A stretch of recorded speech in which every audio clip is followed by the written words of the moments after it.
picked up a moped, black moped, with 2 people on it.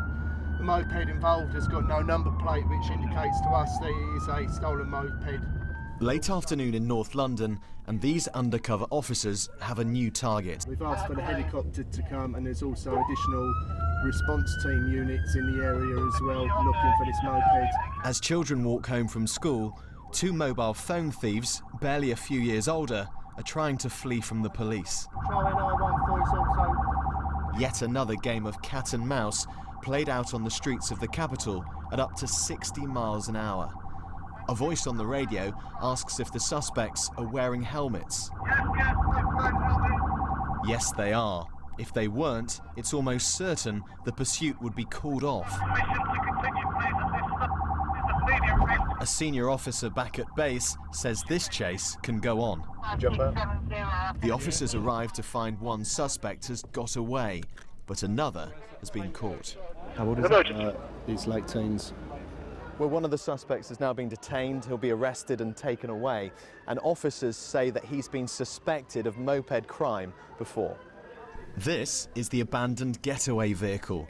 The pursuit only ended when an officer decided to use his own motorbike to knock the suspects off. There was kids literally stood there.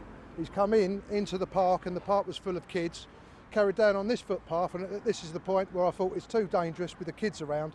So at that point I've decided to use tactical contact, which involves me striking the back wheel of the moped as it's turning, which has caused the moped to come off and both rider and pillion to come off. And then we've had a foot chase down there and into the road where I've detained and arrested one of them. Mopeds, motorbikes and scooters are being used more and more in violent crime, robbery and smash and grab raids. We can reveal that in 2014 there were just over 1,000 offences, rising to 4,500 the following year.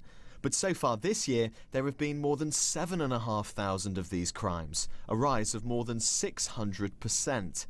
Islington is the hotspot borough for a crime which is hitting central London hardest, followed by Hackney, Westminster and Camden.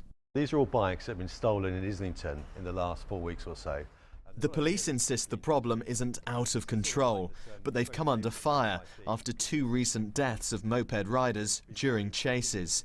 They argue they're getting the balance right between keeping people safe and pursuing suspects.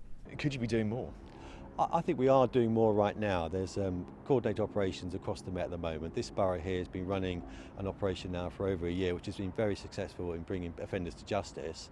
And we do know who these people are, and we've got a list of over 200 offenders we know live in London committing these sorts of offences, and we target them as individuals. But many suspects are getting away. Watch the moped mount the curb. The man in white so engrossed in his phone, he doesn't see what's coming. Yet another victim of a crime which has become a scourge of this city. Beake, BBC London News.